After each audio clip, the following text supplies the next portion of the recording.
You very much for that introduction. What I will do is start with the presentation.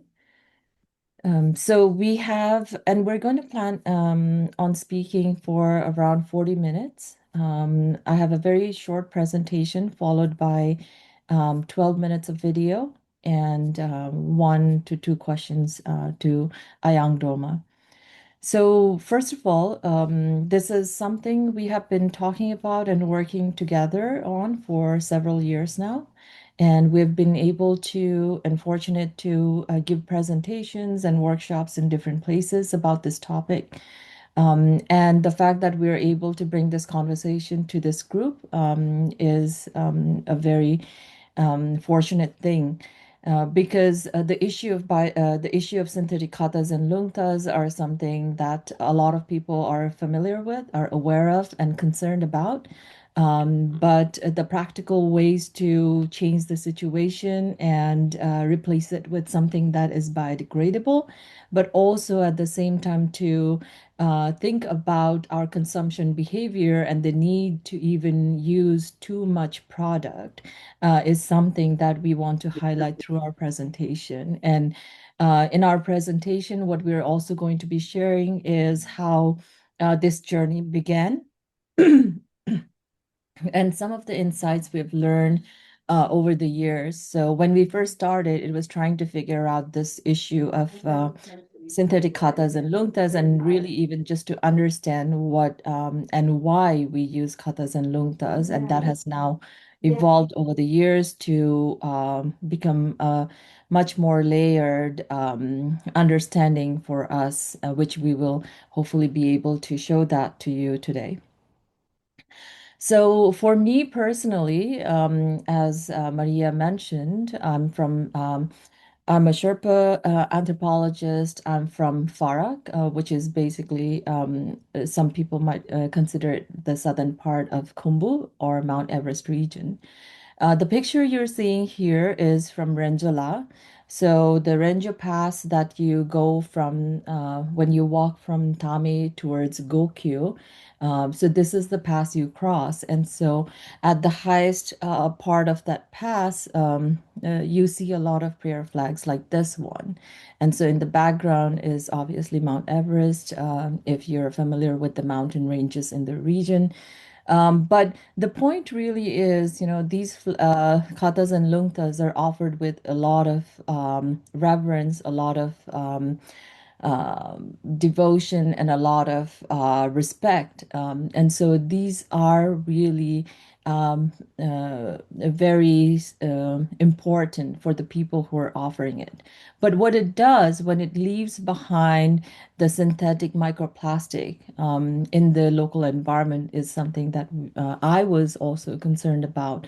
And so when Ayang Dolma reached out to me, and asked and told me about this issues, but really what she's doing to address the problem through her biodegradable prayer flags and scarves, the lungtas and khatas, was something that inspired me to further think about this topic, even though I'm trained as an anthropologist. My work is mostly around human dimensions of climate change. So I'm mostly dealing with scientific literature and dealing with scientific community.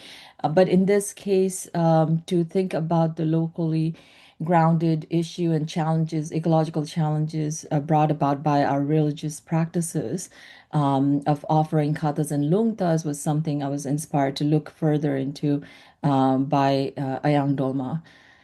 So but again, the issue of kata and lungta is not something that not only Ayang Dolma and I are talking about. This is something there's a long tradition within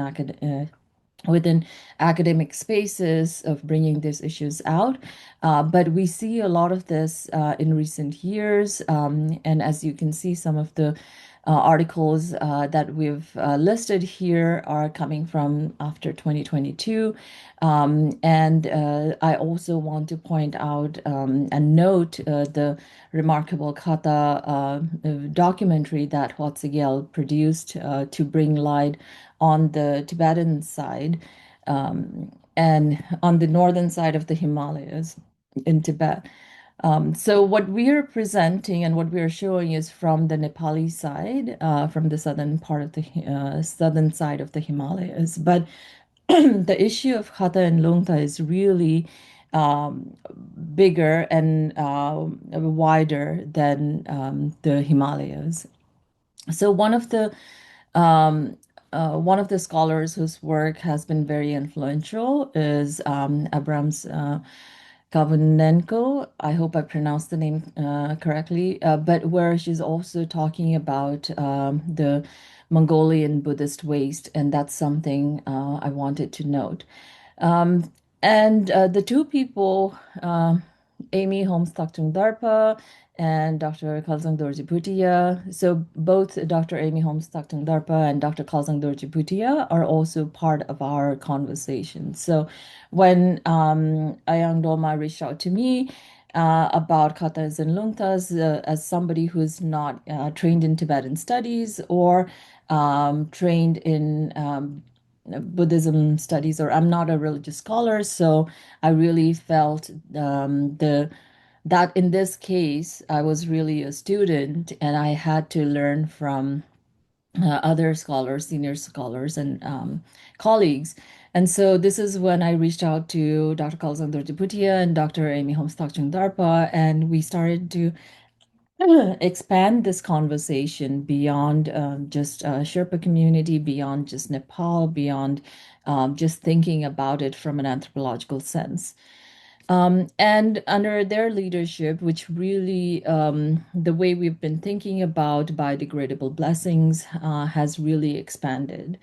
And so what you're seeing here is an example of how the idea of prayer flag making and the issue of the impact of synthetic khatas and lungtas. So this discussion we've taken to different universities around the world, and so from in North America, in Europe, and also in Nepal.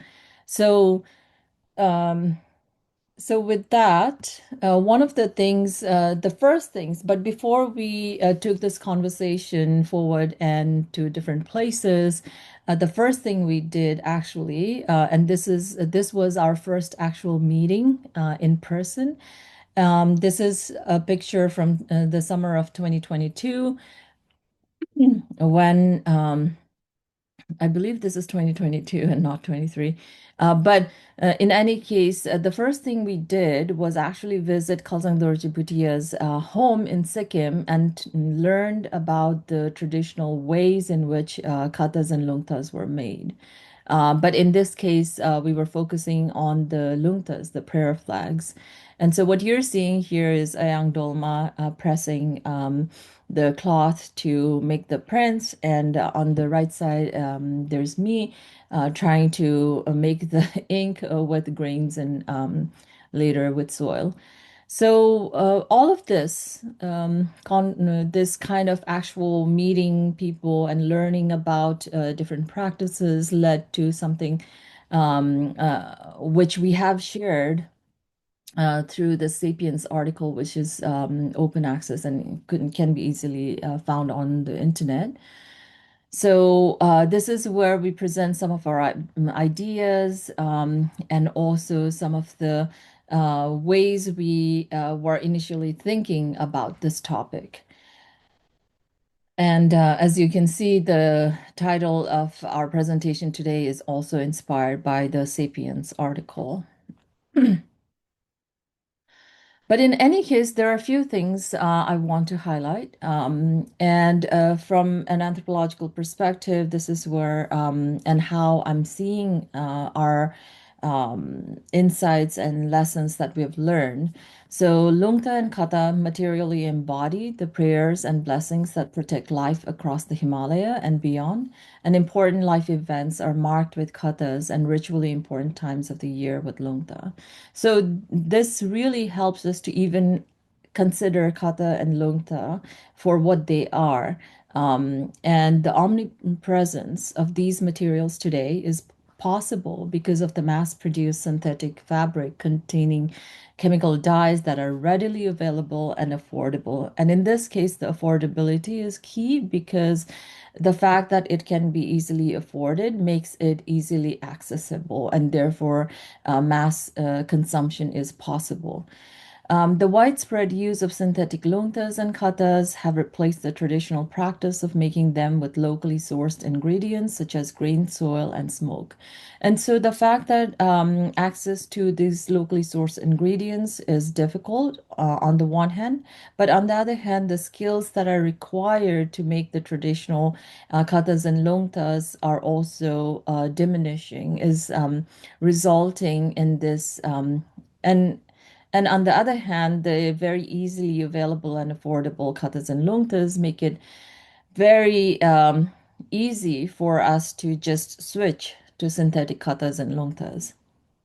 And lastly, the loss of this practice also means the loss of ancestral knowledge of living with the ecological matters that make up the life of a spiritual, a merit-earning Himalayan person. So, if we're thinking about who a Himalayan person is, Himalayan person, in this case, the in this sense, who we are thinking are thinking of all the Himalayan people who imagine living everyday lives as spiritually merit earning people.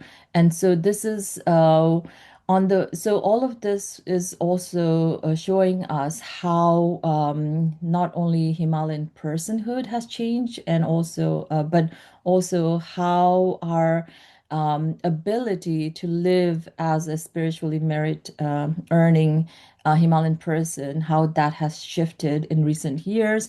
On the one hand, due to lack of access and lack of skills to various traditional practices, but also the market readily availability and affordability of products like synthetic khatas and lungtas. So one of and this is something we'll come back to in our conversation with Ayang Dolma after the video, but one of the issues is really about the spreading, how do we spread this message of the environmental cost of our synthetic offerings? So this is something that we are constantly thinking about, and more than us, I should say, like, because Ayang Dolma, this is what she's doing, like this is her main work. So this is something that's gonna that we'll talk about later after the video. But just very quickly, a few things we wanted to kind of show you how and where we have landed in terms of how we are thinking today.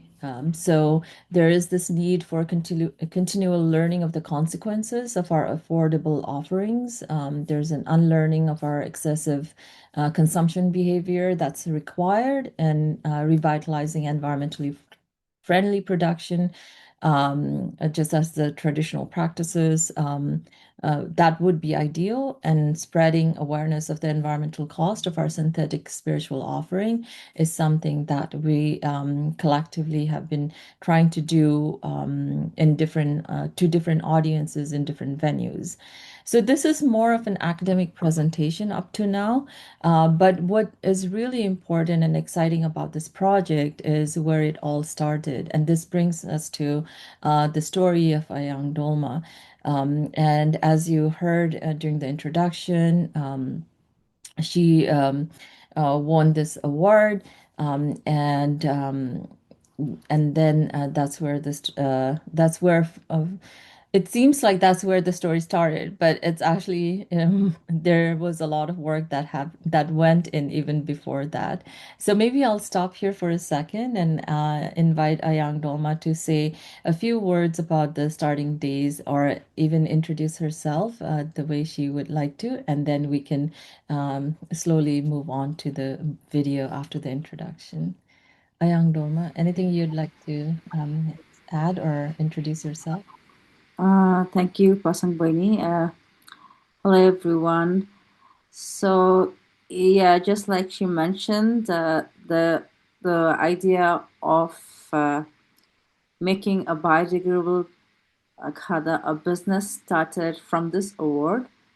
But the actual story of how this whole idea came up was because of uh, this was a problem that we as a Buddhist face in every household, and it was similar in mine. But during one of the funeral, my dad's funeral, I happened to, come across this toxic fume that was burning, that was uh, coming from disposing of khatas and prayer flags that was burning nearby. So from that incident, it made me realize how this khada and prayer flag were, like full of chemical, plastic, and very toxic to the air and, like polluting the environment. So similarly, my mother always had this issue of how to dispose the khadas that was sitting at home and thinking of, what can we do about this? So on this topic, that's how me and my mother came up with the idea to make our own biodegradable khada. And the idea actually we got how or like what kind of khada we want to make is actually by looking at the old khada that was used around like I think till 19 mid 80s. The khada was still available, so it so happened that my mom talked about the khada, and I also have a like little visual and I actually recalled, what kind of khada she was talking about. So khada actually was made out of cotton, and it was very thinly weaved, so making it very easy to dispose because it would disintegrate on its own. So the whole idea, so we took that idea and started making our own biodegradable khada. But till this award, I never thought that this was something that I would do a full time, and we used to just make it for our own personal use and distribute among our friends and family. But after 2019, during COVID, this is when it kind of hit me that this is something that is so necessary because of the environmental effect that was causing, and of course because I also realized that even in a small way I could, because I always had this thought that it was a very good idea and it could make a difference, but I was not very confident to take it forward as a business or like to do this as a full time. But the during the COVID period time, it made me realize that even if this is a very small product, but I have to really step forward and do this. So this is how the whole idea turned into a business. So I think I'll let you speak after this.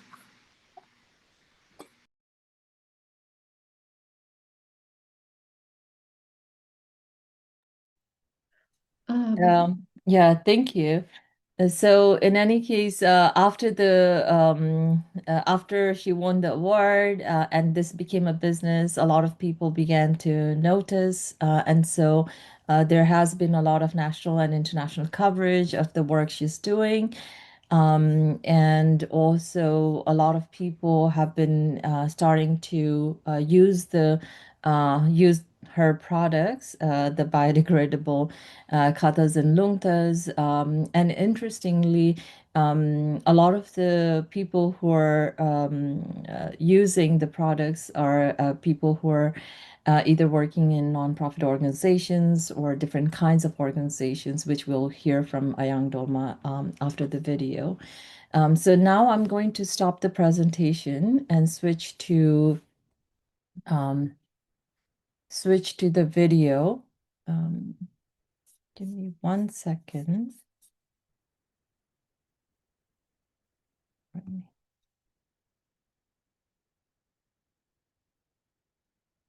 Okay.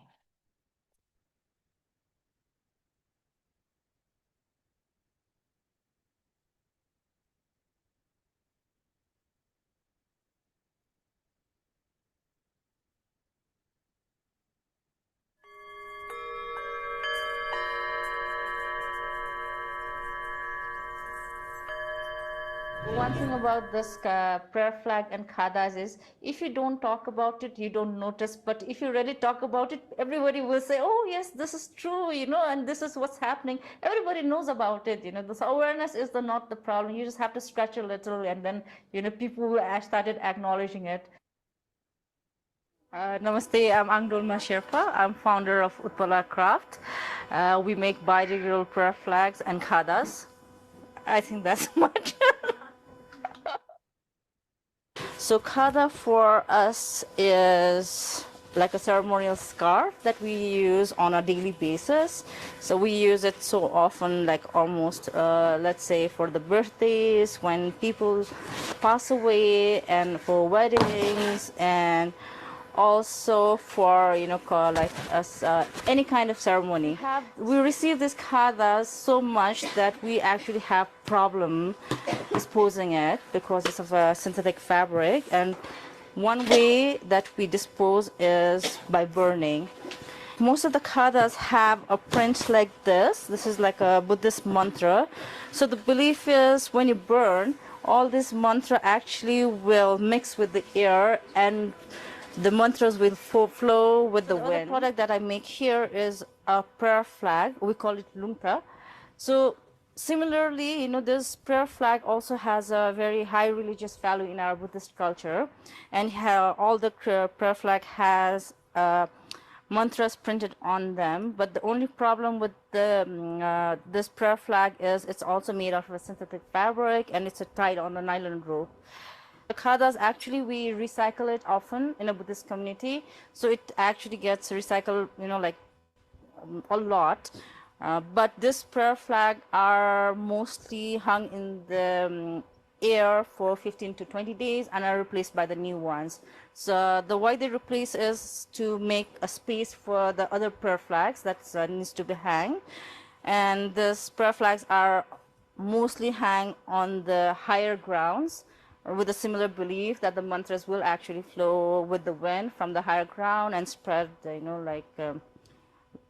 peace and compassion. My dad actually passed away in a car accident, which was very sudden. He was a very healthy man. So, and I was very close to my dad, I actually, my mom was very strict, so and my dad had a very friendly, kind of manner, so I was very close to him. So when he passed away, we actually, the Sherpa culture is we offer khadas to the body for a safe passing also. So those khadas were taken to the funeral home. Even that time, the whole process, which was so emotional for me, but one thing that actually attracted my mind was a garbage burning. That's what I felt at the time, because it was a plastic fumes, and I kind of thought that it was a garbage they were trying to burn. But when I looked around, because it was bothering me so much, that I realized that it was a heap of khadas and prayer flags that was brought there by another, like similar funerals, and they were trying to dispose it. So that was the time that I actually realized. And like honestly telling, my mom always talked about it, but I did not think much about it also. But one thing, I think it's a human behavior that you have much more like a moment when you actually see it, you acknowledge it more. But so that's what happened to me. I actually felt what my mom was talking about all this time. What is stressful is knowing that there is problem and not doing anything about it. So when I started this making prayer flags and khadas, one of the things that was actually bothering me, or I say was the air pollution and the climate news. So I kind of had an eco-anxiety, every time. And the news was like almost everyday news that there is something happening around the world, especially in Nepal also, right?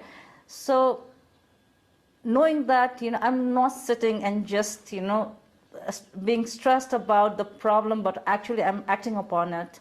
But even in a small way, which will eventually, be adopted by other many people like who has a similar concern, So I think that brings so much happiness, and I really enjoy what I do. Most importantly, what I figured out is it is so important to enjoy what you do, and it actually makes you, committed and be persistent and work much more harder. Yeah, I think that is one reason that I never give up, is that I really love what I do. I don't think to make the product itself was not hard, because it did not require much scientific research and stuff. You just have to, it was very simple, knowledge that was put into the practice. So I started making two kind of fabric, like khatas. One is like all natural bamboo fiber, and one is viscose, which is not natural, but it is biodegradable. So one reason I always tell my people, it's biodegradable, not organic or not environment friendly, is I want to make sure that people know the difference about biodegradable and environment friendly. So in recent times, I actually started making a khata with hemp. So I think everybody knows that hemp actually consumes less water, and it does not require pesticide, grow very easily, and it's much more environment friendly and still biodegradable. So I by this process, I also wanted to educate people regarding what is biodegradable, what is environment friendly, the differences between organic and everything. So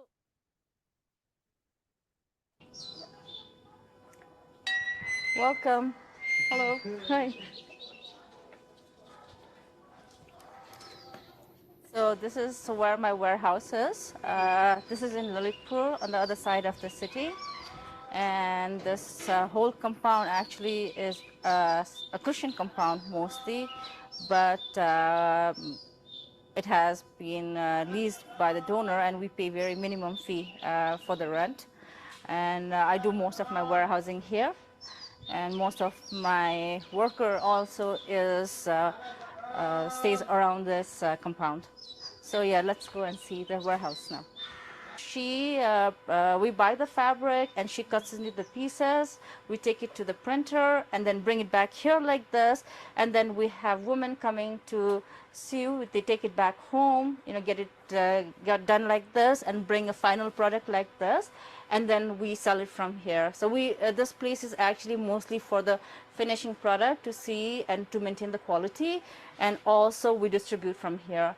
So we don't have retail store of our own. We have people who does it for us. So this is how we work here. I'm always thinking of how can I make it more sustainable in terms of not only the product, but the whole process. Thinking thoroughly, I was reading more about sustainable business at the time, how business are sustainable, what can you do? So I realized that people working from home was much more sustainable than having their own factory, because I would be saving energy, saving electricity, and my worker did not need to travel much, so that also is a carbon, less carbon emission. All this whole process really made me think, this is what I want to do.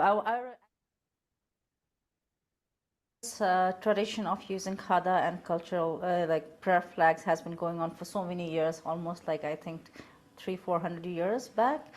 And since it's like a very minute thing that people actually don't really acknowledge or even notice, and we always think that it's just one thing that we're doing, and it's very small, but the amount that we consume as a Sherpa, it's very huge. And now, especially in today's, we actually do it in a very large volume. Every year, there's an Everest cleanup, and there's a big news about, how much garbage they accumulated and stuff like that.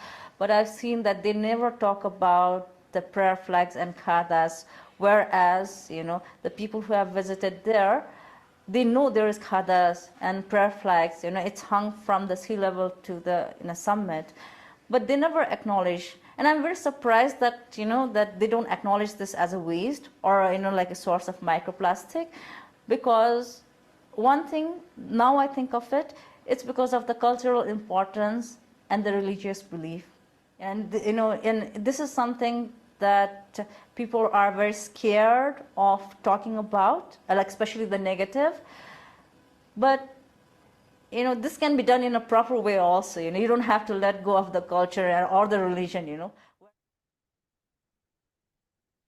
Both the event was a very big turning point for me also, because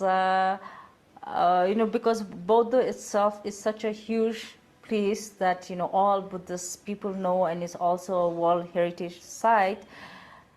Impact wise, Bodh was a very good choice for me to spread out messages to the world that this is the change that we need. And most of the prayer flag that we know of is of 5 colors, and mine, I always do it in a white color with a little bit of only the mantras of the 5 colors. Initially people thought that it was not very eye appealing. That was one thing. But those people who actually were aware of the issue, they were okay with that. But many people said, oh, this looks so off, it's only white. And some people said, oh, the colorful look very nice. And I'm glad that I did not went back to coloring the fabric and did it in white, because with that people were a lot more curious, because I think that was happening maybe after 60, 70 years that people had seen the white prayer flags around Bodh. So people were asking, oh, like why suddenly people are only like in Bodh, they are hanging only white flag today. So to be curious is also some kind of awareness. That was the whole goal, I think, for me, to make people aware. भन्नु न अब हामीले घरमै बसेर यस्तो गरी काम गर्नु पाएका छौँ, बाहिर जानु परेको छैन होइन। अब हामीले घरमै रोजगार पाएका छौँ, हामी खुसी छौँ। म्यामलाई धन्यवाद, अनि बच्चाहरूलाई पनि टाइम दिनु पाएको छ स्कुल पुर्याउन होइन, सजिलो छ।